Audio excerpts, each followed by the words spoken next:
Hello everyone and welcome to the Hippy Nurse. My name is Phyllis and I'm the Hippy Nurse. Today I want to talk about feeling your feelings. I've done videos in the past about feeling your feelings on my other channel, and I want to do one on this channel, and it goes along with the course that I'm going to be releasing shortly. So why not? Let's do a video about it. But first, let me give a little bit of info on that course I've got coming up. I am planning to open up signups for an 8-week Zoom course in February at a dirt cheap price, basement price for this course. Signups will open up in February. The course will start in March. This will be the only time it will be offered this cheap. If you would like to be in on the ground floor of this amazing program when it does open up, send me a message on one of my social medias here and give me your email address and I'll put you on my email list, because people on my email list are who will be notified first about this course opening up. And I'm limiting it to 15 slots to see how I do. So you'll want that email to know when to sign up if you're interested in the course. And I've got more details on the course itself that I'll link in a video up in this corner for you to go check out if you want to hear what I'm talking about. But let's get into today's video. Have you ever been told that to work through your feelings, to help you release them, that you need to feel your feelings? Do you even know what that means? Most people don't, and most therapists don't think to explain it very well. Over the years, the connection between our mind and our body can become numb. Some of us, especially those who have experienced trauma, have learned to dissociate from our body. Right now, can you feel where your bottom connects to your chair or the floor or the couch, the bed, wherever you're sitting? Can you feel the weight of yourself sinking down in your seat? Or can you feel the soles of your feet right now pressed against the floor? Wiggle your toes. No, really, I want you to right now wiggle your toes. Do you feel that? What sensations are there? Can you describe them? Do you feel the pressure points in your feet change when you wiggle your toes? How about when you shift in your seat, when you lean forward or you sit back? Can you feel the difference in how your body connects to wherever you're sitting? When you tighten your glutes and then release them, does sitting feel any different now? Okay, now that I've hopefully started waking up your mind-body connection, let's get back to the original question. What does it mean when someone tells you to feel your feelings? If you're like me, then you maybe believe or used to believe that feeling your feelings means trying to name them and figuring out where they come from. I feel angry and ashamed because I spent all morning working on that project, and then my boss came in and tore it down and didn't appreciate any of the hard work I do. That's not what feeling your feelings is. That's playing a story loop in your mind. That's your mind taking over and telling you what emotions you should have and why. Okay, so I worked hard on this project all morning long. I'm very proud of it. And then my boss comes in and I say, "Look, boss, see this amazing project that I just completed." And he comes in and he sees all these flaws and tells me I have to redo it with his ideas of what it needs to be like.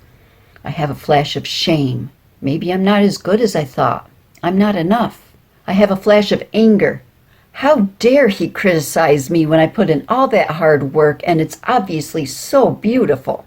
My stomach turns in knots. My breathing becomes faster and shallow. My heart starts to race. I can feel the heat flushing up into my face. My shoulders are tense. This is feeling your feelings. Instead of replaying that storyline in your head about what your boss did and why you feel the way you feel, I'm looking at what my body is doing as I feel this. I'm allowing my body to feel whatever it is that I'm physically feeling in this moment, and I'm identifying that. I identify any thoughts or beliefs I have, and I recognize them as being thoughts and beliefs. I'm not good enough. False belief. How dare he? Thought. These are not feelings. These are beliefs and thoughts. As I sit here and I feel my feelings, my goal is not to change anything. My goal is just to notice what's going on. My shoulders are tense. My breathing is shallow and fast. Heat is rising into my face. I'm not trying to change any of that. I'm just naming it. I also notice that physically, I'm safe. And I make a mental note of that thought, that belief. I am safe. And I look for things around me that prove to me, that prove to my mind, I'm safe. I feel awful. I feel attacked. I feel unsafe. But I'm safe. And by noticing it, I find that my breath naturally just relaxes into a more normal pattern. I find that my shoulders decide no longer to hold that tension and they relax just a little bit. After sitting and noticing the physical sensations for a few minutes, I find my mind calming down from that story loop. I find the emotions are still there and they are still valid, but they're not all consuming like they were. And I find myself in a better state of mind, the mind of the observer, able to see the situation more independently, able to see what the next best step may be to take in this situation. Maybe I don't take his criticism so personally. I talk with him and find out exactly what he was expecting from the project. And then I discuss with him my ideas, and we come to an agreement as to what that project should look like. Or maybe again, not taking his criticism personally, I realize he just got off the phone, he had a bad phone call, and he came in a rotten mood, ready to tear up something, and my project just happened to be in the way. So I give him some space and I approach him later about it. Or maybe I see a pattern with my boss, and I realize that he continually demeans me, and I decide it's time to start looking for a new job. But the point here is that I come to these conclusions with a rational mind because I've sat with my feelings and I've allowed my body to express those emotions and express those feelings physically. And I've named the things my body was doing as it was doing this. So I come to whatever plan of action I decide on from a space of clarity and less from an emotionally dysregulated state. All right, well, people, it is homework time right now. If you saw my last week's video, this shouldn't surprise you. By the way, if you saw last week's video, how are you doing with your daily practice? Did you create yourself a practice menu to look at every day, to choose something off your menu to practice every single day? Or did you come up with your own idea of how to implement a daily practice for you that works for you? Have you taken a moment in the day to become mindful at least a few times during the week? Have you even just considered the thought of possibly sometime in the future doing something mindful every day, even if you haven't actually done it? Congratulations! Any of those steps that you have taken to become more mindful, whether it turned into a daily practice or not, is a success and will lead you to a better outcome in life in general. So celebrate it.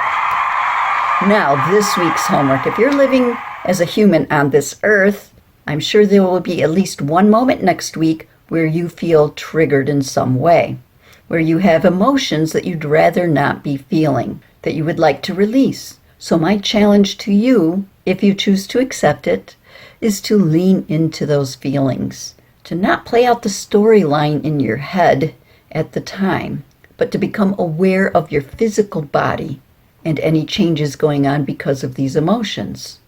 And I would love to hear from you down in the comments what your experiences are with figuring that out. All right, so thank you guys so much for watching my video. I want to remind you to send me a message on one of these platforms with your email address if you would like to join my email list so that you can be notified of my upcoming course, so that you can be one of the 15 people allowed into my program when I started up in March. So if you're interested in that and you're interested in the only time it's going to be offered at the price that it will be offered at, send me an email and I'll put you on my email list. All right, so thank you for watching this video. If you enjoyed it, you know what to do. And if you're not already subscribed, you know what to do. All right, I love you guys so very much, and I will see you in my next video. Namaste. The years, the connection between our mind and body. I was saying mind and body. Don't mind me. My cat is up there making a lot of noise because he jumped on the dresser. All right. Sorry, bud. You gotta leave.